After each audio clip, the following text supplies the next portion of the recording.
Maintenant, quand Félix Tshisekedi nous pose la question de prouver Yemuyibi Zawapi, maintenant il doit nous prouver parce que Mbongowana et Bunga, la présidence naïe, quand je dis présidence naïe, ce n'est pas en jouant le rôle de président.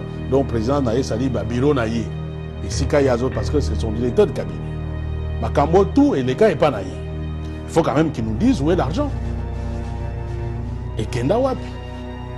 Félix Tshisekedi, le RAM, ARPTC, Ezali, service à présidence. Le RAM est géré au niveau à présidence. Et Kabound l'a bien spécifié. Il faut qu'ils nous disent l'argent de RAM et Zawapi. Si quoi yo bison de futon di mayo yo ozo bebi samboka ozo pe samboka na bapaya ozo ko signer ba contrat na banguna na biso ba komi bandeko na yo et ainsi de suite mbongo ya l'état ezo bunga ba 100 jours banini biso futo applaudir yo to critiquer yo outrage biso za ba wumbu nao biso za ba wumbu nao biso za ba wumbu nao biso za ba wumbu nao est-ce que biso futon di mayango olingo la politique yeba ndenge basaka politique. Critiquer le régime n'a pas de problème à mon côté. Singa, ndenge toujours ça la mosala, loba nengo lingi me koko sate. Soko bando ko sate ono obini sa président Gaza Moïdi. Mais eza dikambo monene. Eza dikambo monene. Alors wame koda justifier la kisa ba juge dikambo na joki boloko eko soki maloko ekotonda na bato ya milinga ndenge wana ekotonda ya pas de problème. Sikoyo, c'est quoi la différence entre lobby et Nalelo? Citez-moi un seul pays là où un journaliste se réveille un bon matin, après avoir bu toute la nuit, et se pose la question, qui est-ce que je veux embêter aujourd'hui? De qui est-ce que je veux parler aujourd'hui? Qui est-ce que je peux injurier aujourd'hui? Non, l'autre je l'ai injurié avant-hier. Non, M. Kabila aujourd'hui.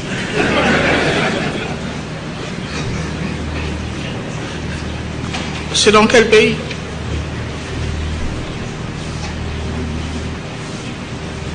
Nulle part. C'est ça la réponse. Mais délibérément, on s'est dit, il faut laisser les gens s'exprimer. Injurier, je ne suis pas du tout d'accord. Calomnier, pas du tout. Mais laisser les gens s'exprimer.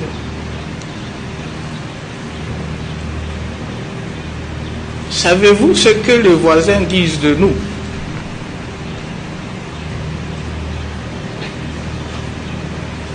Oui, Monsieur le Président Kabila, mais qu'est-ce qui se passe chez vous là-bas? Comment ça se fait que vous avez une 60aine de chaînes de télévision, de radio, et ils se mettent comme ça? Ici chez nous, ça ne peut pas se passer comme ça.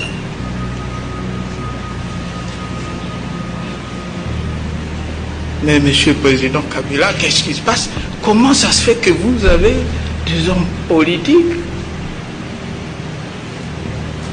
qui déclarent matin, midi, soir ce qu'ils veulent?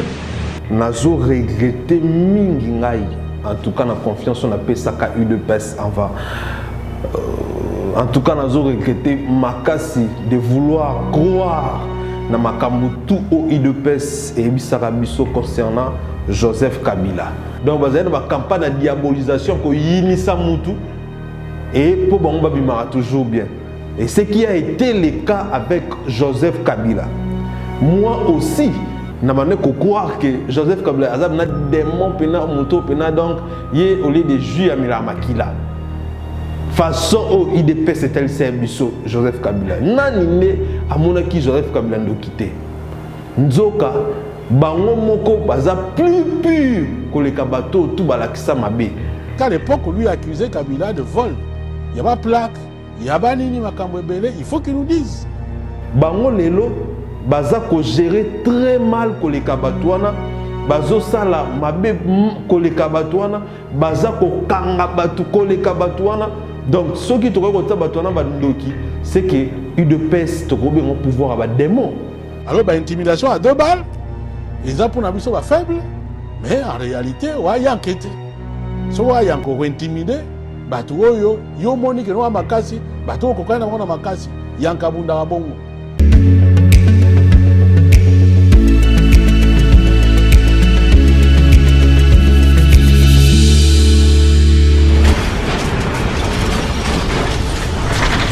Ma Mission TV, le miroir du monde. Voilà, ma mission au cœur des actualités, réflexion, réfléchissons pour notre pays.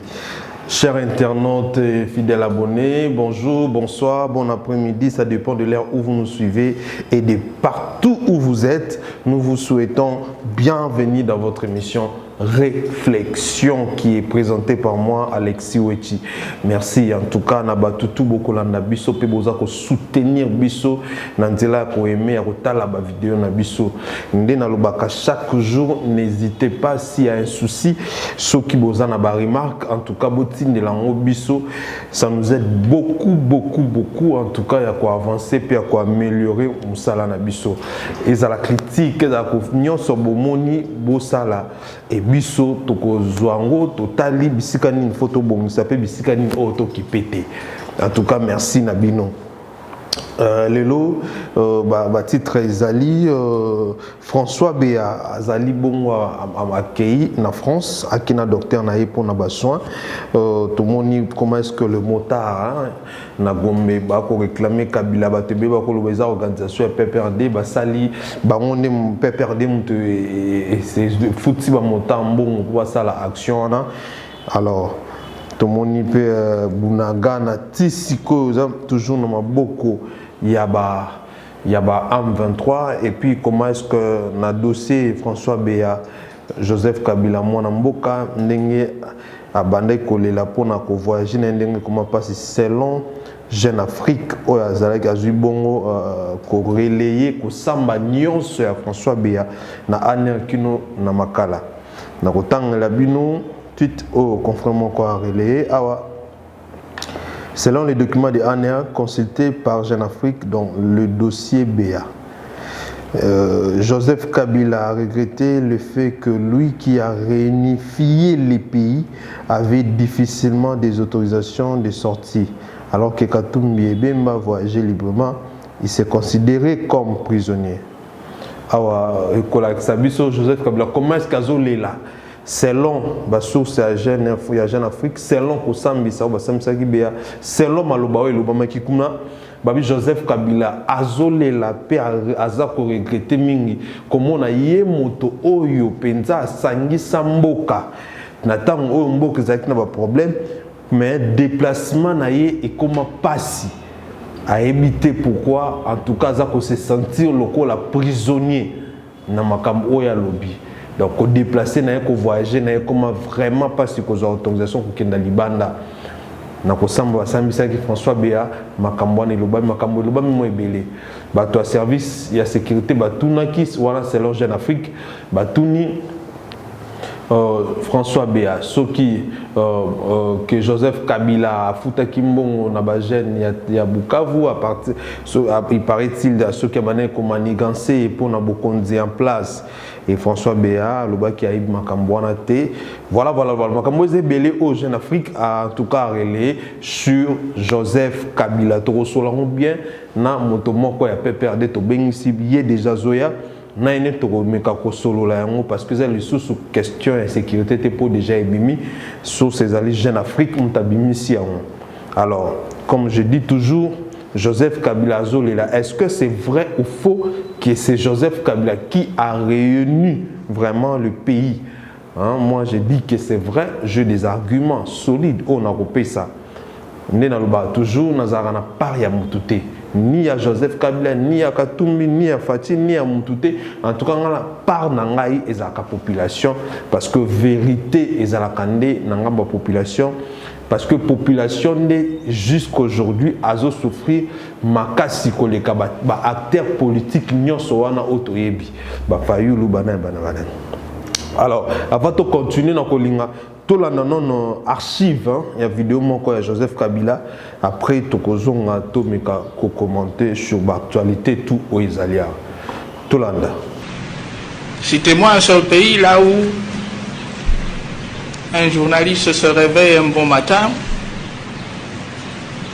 après avoir bu toute la nuit, et se pose la question, qui est-ce que je vais embêter aujourd'hui?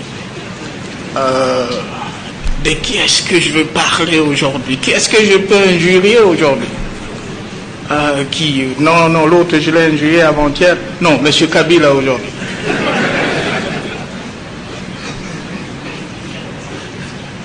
C'est dans quel pays?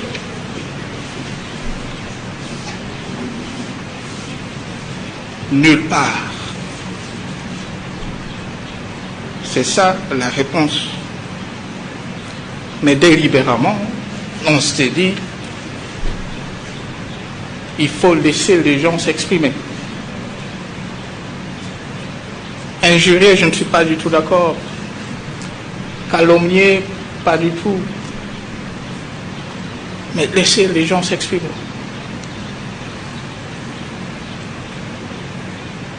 Savez-vous ce que les voisins disent de nous?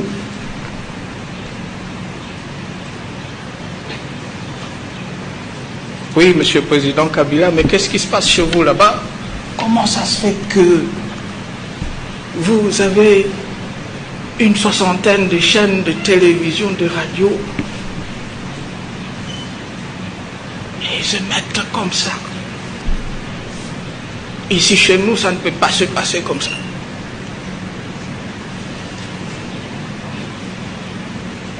Mais Monsieur le Président Kabila, qu'est-ce qui se passe? Comment ça se fait que vous avez des hommes politiques qui déclarent matin, midi, soir ce qu'ils veulent? Voilà. Bon, tout le monde vidéo, tout le monde tout lundi Joseph Kabila. Je pense que Landa Joseph Kabila, en tout cas, n'a pas regretté mingi ngai. En tout cas, la confiance on a payé ça qu'à UDPS en va.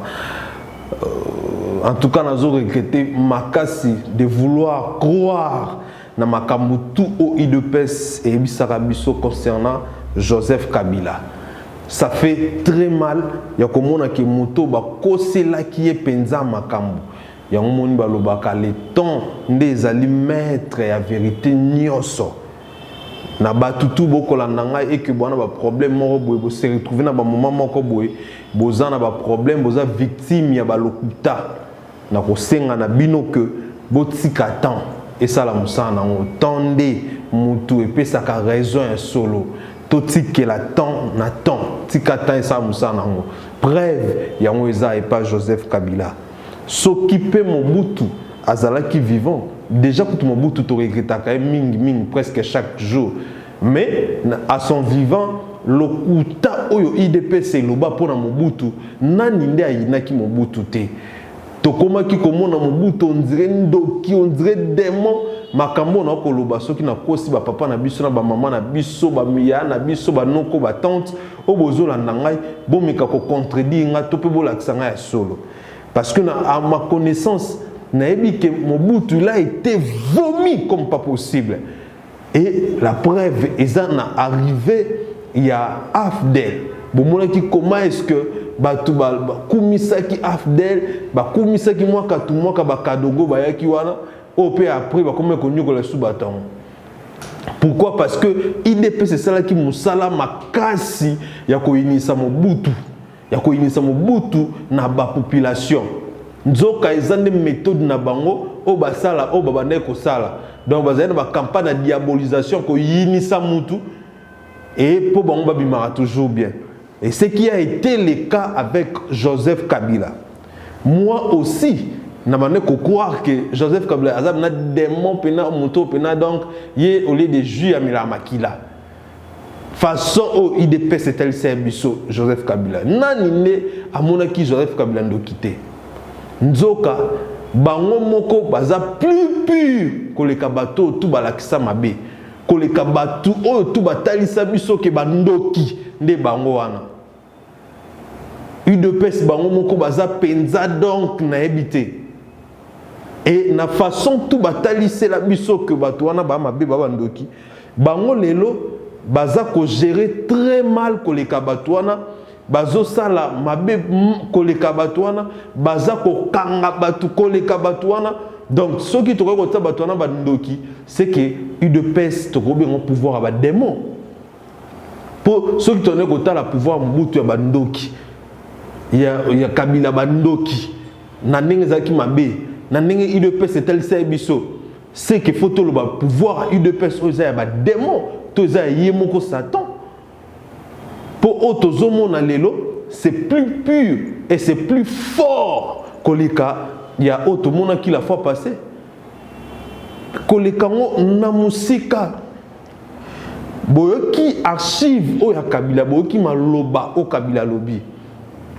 Et ceux qui vont analyser bien, et vous verrez que ils ont même maloba na o Fati alobaki. Et seulement que du côté de Kabila, il y avait en tout cas clairement moi démocratie ezali. Hein? Moi en tout cas moi ezali penza. Et Kabila a tel ici que na vidéo totale est tel ici biso que Kabila no yeba ma finga to ndozwa. Abane ko yokango, abane ko monango. Mais en aucun cas atika koloba que boloko to maloko etonda malgré malobane ki na nka pepe na ndimo afati mais ekepe na ndimo ya bien au moins ko bosilika ete atika ko finga mutute alobite ke boloko ko tonda alobite sonde. Et cela nous montre clairement que UDPS ezalaki na campagne moko ya diabolisation tellement que Nzambe aza malamu. Nzambe a pesi bango pouvoir pour nous délivrer biso ba Congolais. Parce que so bazoki pouvoir te tulunga to zalaka na kati ya buzoba wana ya ko yinaka batu pour rien ya lokuta ko kanisa ka bango nde banzambe.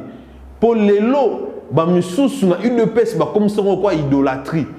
Ba misusu ba comment koloba molima papa était na kitelinga. Donc moi idolâtrie ekota pourquoi? À cause ya mensonge na bango envers batu msusu pour ngo talisa ke bango ni bazolinga peuple koleka batutu. Or lokuta na bokonzi na bokambia UDPS ezotalisa biso penza ke comment est-ce que bolingo balakisa biso na opposition eza atamo qui était ezotalisa biso pena ke balingi na bango population te.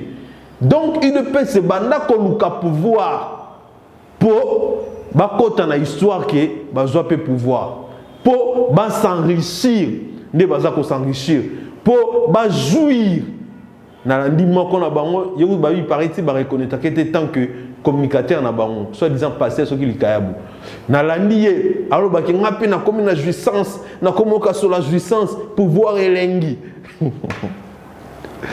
Oh my god. Donc au moment que bato wana ti bazui pouvoir bazaki ko kanela nde yango il se disait que mkobiso to koma wana to sala to savez.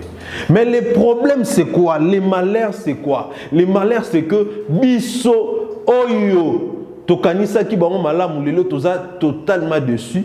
Au lieu to sukaka ya kozala dessus, mais to komi lisusu ko souffrir makasi. Pouvoir o na pas chez eux mais so ba congolais. Et ça causer ba problème na vie ba congolais.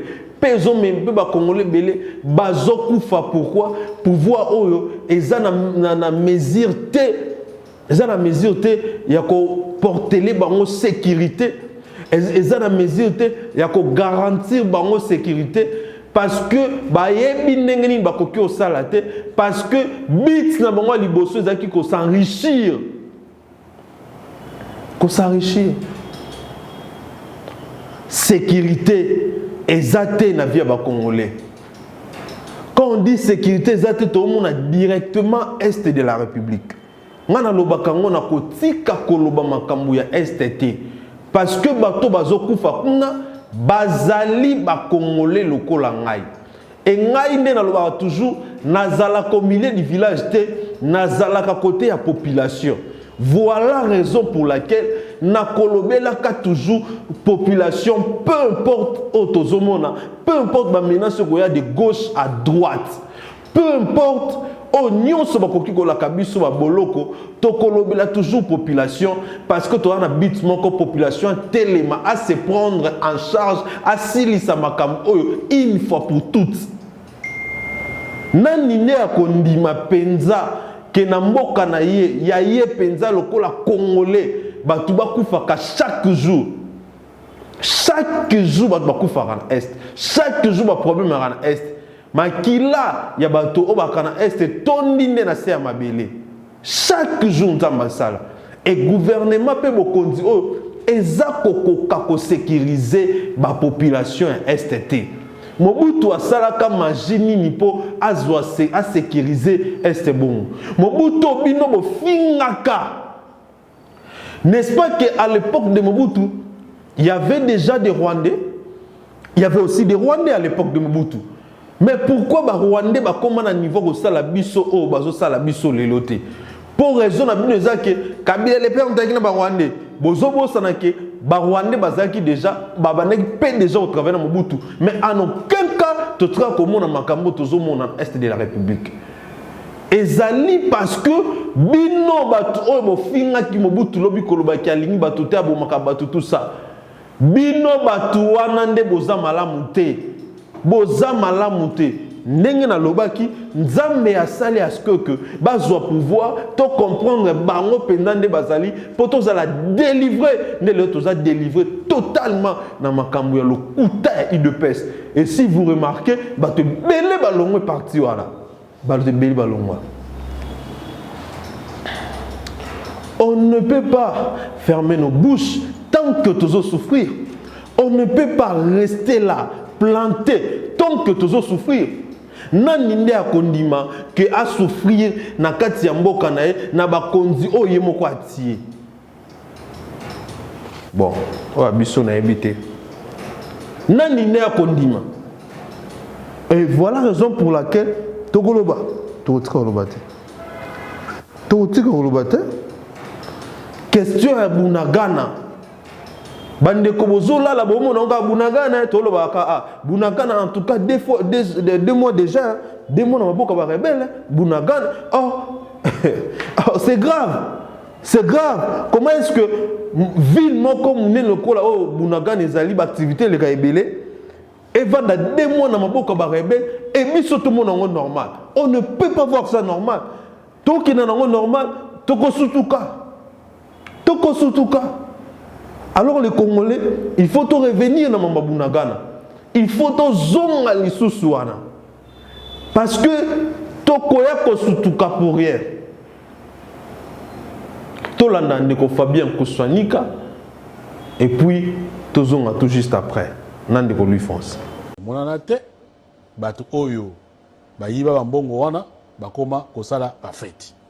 Bon, maintenant quand Félix Tshisekedi nous pose la question to prouver yemuyibi ezawapi. Bon, maintenant il doit nous prouver parce que mbongo wana et bunga la présidence naïe. Quand je dis présidence naïe, ce n'est pas en jouant le rôle de président. Donc président naïe, ça dit bah, bureau naïe. Et Sika Yazo parce que c'est son directeur de cabinet. Makambo tout et les cas est pas naïe. Il faut quand même qu'ils nous disent où est l'argent. Et Kenda wapi. Félix Tshisekedi, le RAM, ARPTC, Ezali, service à présidence. Le RAM est géré au niveau de présidence. Et Kabound l'a bien spécifié. Il faut qu'ils nous disent l'argent de RAM est Zawapi. Parce qu'à l'époque, on lui accusait Kabila de vol. Il n'y a pas de plaque, il n'y a pas nini makambo ebele. Il faut qu'ils nous disent. Parce que biso soto moni, et là on soke bungiawa. Et là on soke limwe de façon réglementaire. On parle non, cela a été déplacé. On connaît la personne. Cela a été peut-être envoyé quelque part. Mais ce que l'on veut disparaître. Mais la première présomption, c'est quoi? C'est que ça a été volé. Au sali procès, suite aux actes. Bateau qui condamné dans 4 ans, bah innocent. Bon, à un moment, il faut que l'on sache. Il faut que l'on sache. Alors, bah, intimidation à 2 balles. Les pour un sont faible. Mais en réalité, il y a enquêté. Si il y a encore intimidé, bateau yo moni que nous a makasi, bateau kokana na makasi, yankabunda bongo. C'est pas pour rien que même ici, soko tambola, les autres soko mutu ba kaza sportif, akeko beta mutu, il sera lourdement condamné parce que soko sportif, aux boxeurs qui est na ring.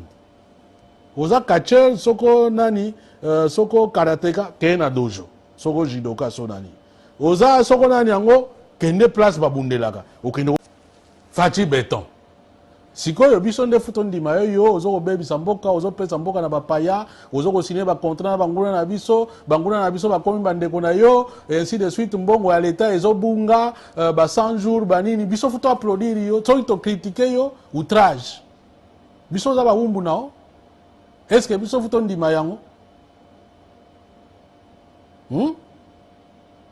Bon, sikoyo c'est quoi la différence entre lobby na lelo? Hein?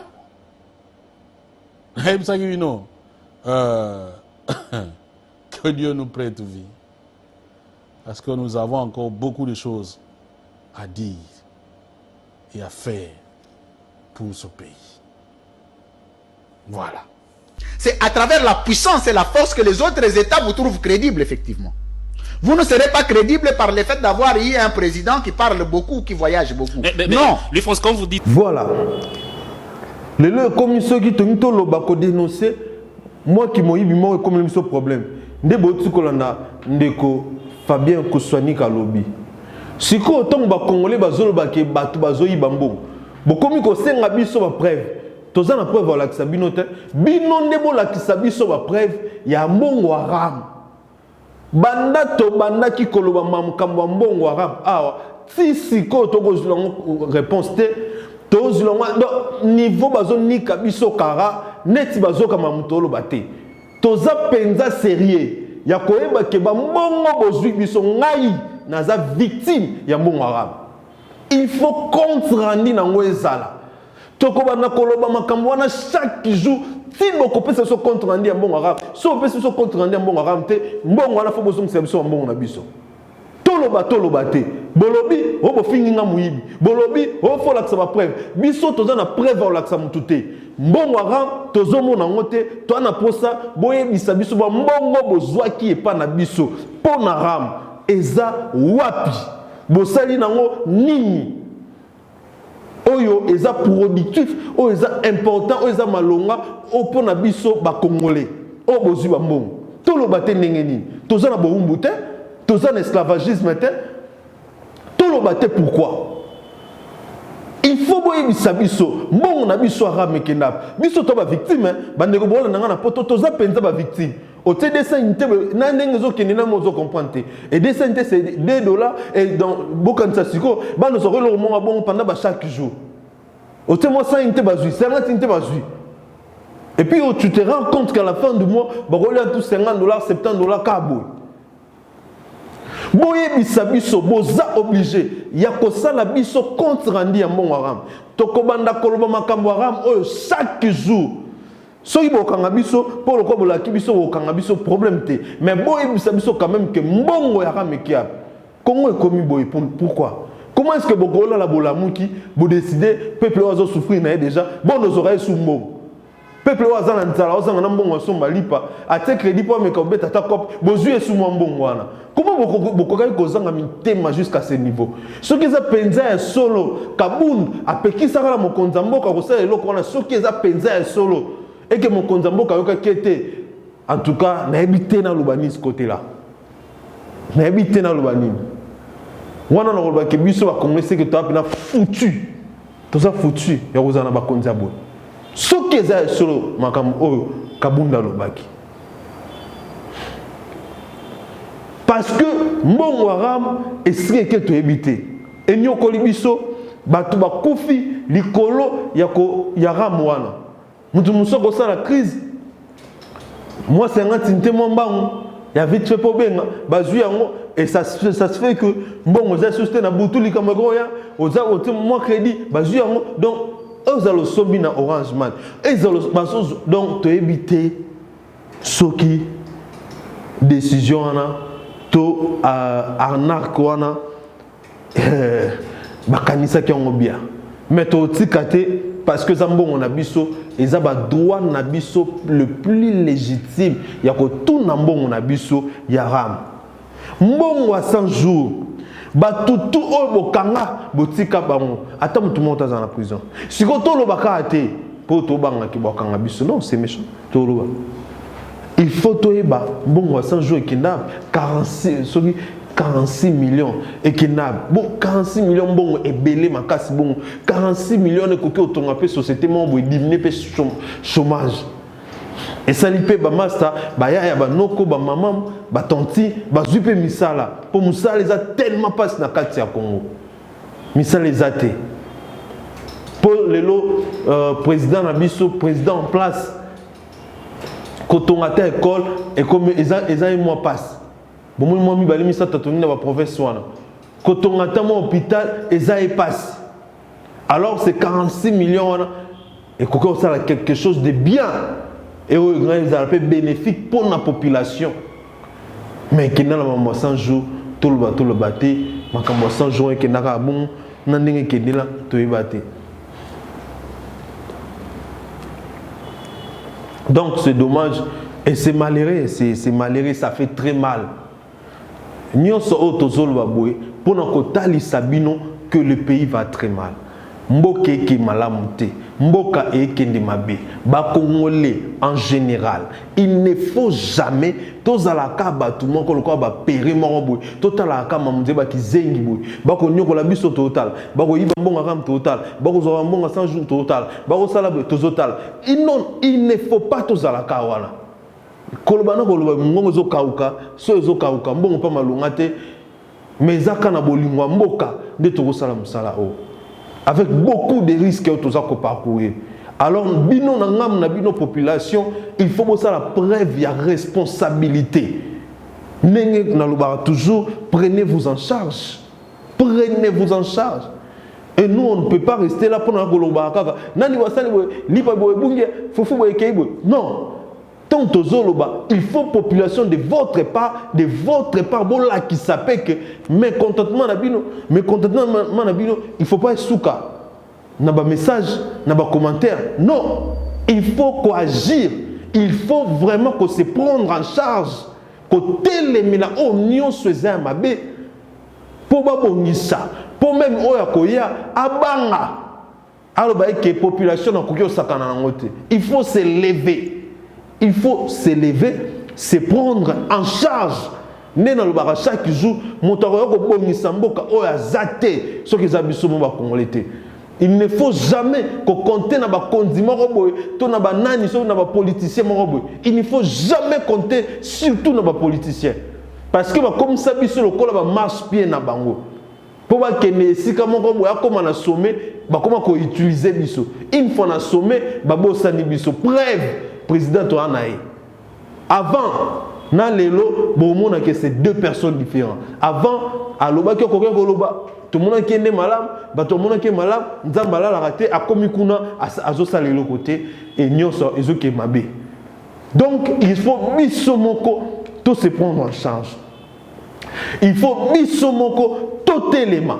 Sinon, ce qui est limité, je vous assure que Mboka, tokokoma ko limwa au moins la peine que tokomi ko limwa likolo ya pasi Nicolas souffrance boyo kité que Tanzanie a fongoli banque na ya monene pa banque na minene a fongoli moko na nini na Katanga déjà projet ya na Kinshasa balingi ba envahir biso balingi ba dominer économie na biso tous ces pays là au Tanzanie, au Nigeria, au SADC, à l'Union européenne, et à quoi on a fait ça kanda.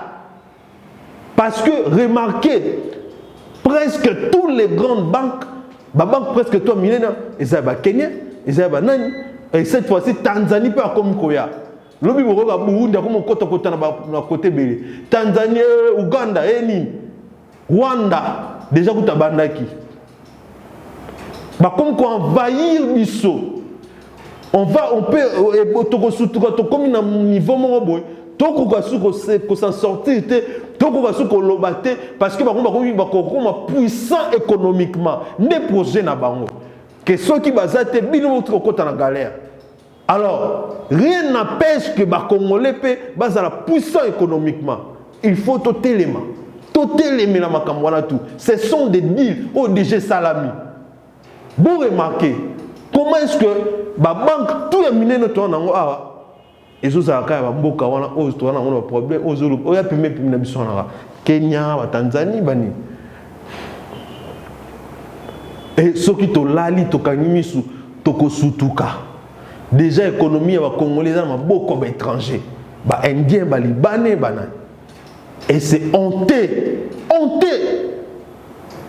kozanga même ata homme d'affaires mo mutu mo mbongo penzani na katona ba papa Jano Bemba ba opérateur économique ba opérateur économique minene wana ndi ba tokana ba papa Jano Bemba tokana ba Kindwelo ndi tokana ba tatuka sebu ndi bazaka mo ebele na époque kala wana lelo ata moko azalaka lisusu te lelo ko ba indien na ba libanais et lelo ba Tanzanie ba Kenya ba Uganda ba mokota balimba envahir biso ba dominer biso économiquement pour tozanga eloko oloba. Chers compatriotes congolais congolaises nazo yebisa bino bien koloba bo eza bien mais bien koleka koloba eza que ko se prendre en charge les infractions TP ça biso na mibeko. Il faut se prendre en charge. Réveillez-vous les Congolais. Réveillez-vous, travaillez pour votre pays. Il faut combattre nyonso qu'on a koya na ndenge ko bebisi la biso souveraineté na biso topé bo somi na biso. Il ne faut jamais côté la bokondi pour couper sa biso et l'autre côté en retour. Tous êtes déjà dessus, alors il faut se prendre en charge. Chers internautes fidèles abonnés,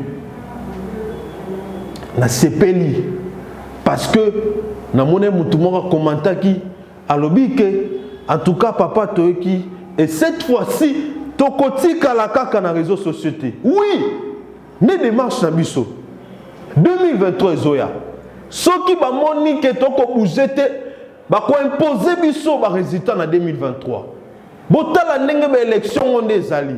Moi j'ai fait une émission, je vais balancer cette na ko balancer les binongo kala en tout cas dans cette émission mon Kalamakaz na batu ya nini ya sanzete to du pouvoir sika bazolo bake Denis Kadiba azali mototo tsewana pour toza ko considérer mandat oyo tozo considérer on neti balweni babi tozo considérer on neti transition sans Kabila mandat liboso ko banana 2023 yami balé aux en 2028 et puis ati totikel après totikel mutu mususu kabunda zui pe batu mususu azui. Donc soki to fongoli misute soki to lali toko sutuka et na 2023 toko sutuka totikali ka na condition o ba mouvement citoyen nyonso ba lucha ba fini naza ko sala appel pa na bino. Réveillez-vous, réveillez-vous. Il faut vraiment une manifestation et banda pour que talisa ba mécontentement na biso et pour ne pas que tous allons imposer en 2023 parce que c'est ça le plan.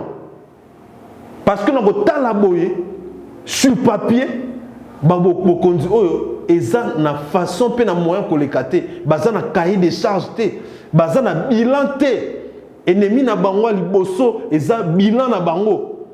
Ennemis na bango liboso eza cahier de charges au fond de sa population. Locaux les athées, ils sont prêts à tout manigancer pour s'imposer.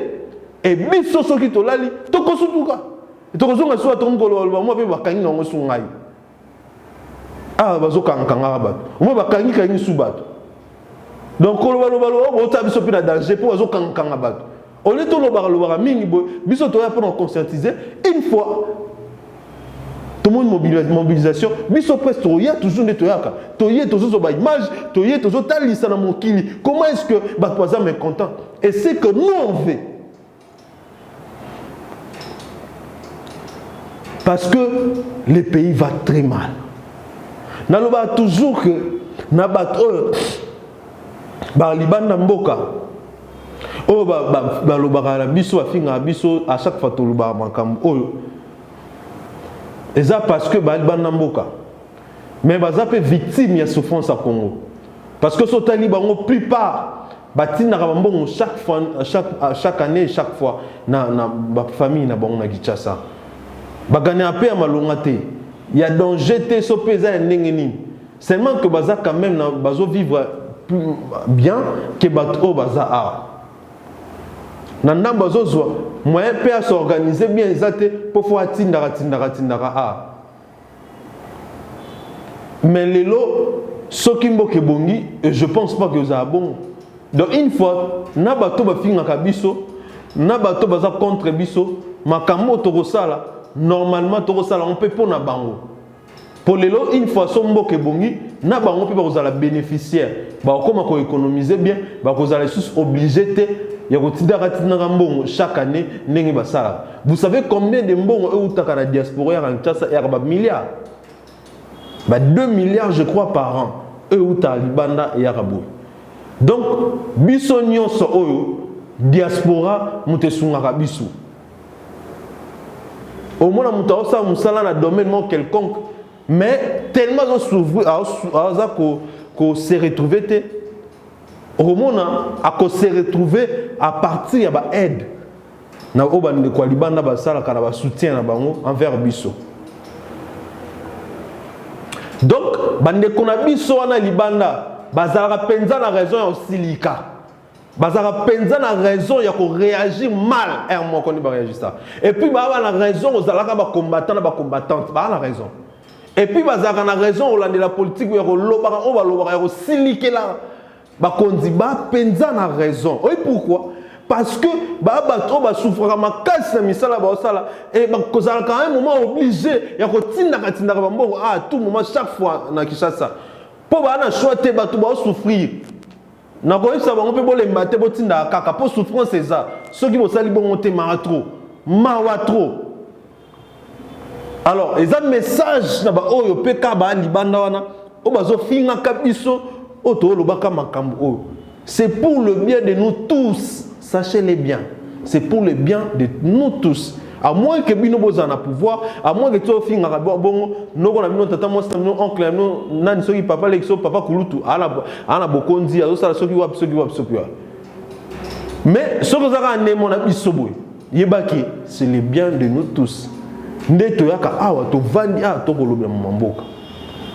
Bande ko wana nyonso diaspora na pesi bino merci. Longonia, États-Unis, France, Belgique, Suisse, Allemagne, partout, Hollande, partout, Irlande, partout.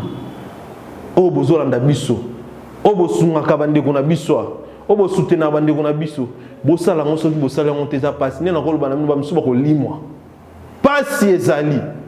Vous pensez est-ce que vous koki ko réaliser que docteur moi nana kufi na hôpital oya sala kana mama emo pour la négligence a combien plus forte raison que ndeko na yo à côté hôpital azana mbongo te tu penses vraiment qu'il va traiter alors ce peut bo biotinda te akufi des fois ya ka lo kosote eza ke pas si penze eza misala ezate on se pose ça les a mais ezate pour Congola courager bino bato bo libanda biso to kinape mo libanda to yebi comment est-ce que Congola za courager Congola za penza courager ezane misala ezate. Merci na bino ba diaspora nyonso merci na bino en tout cas merci mingi. Chers internautes fidèles abonnés pour na lelo ya koloba yango wana o dans un ango ya ko panza to pe ko kabola na bino yango wana na sukia au revoir.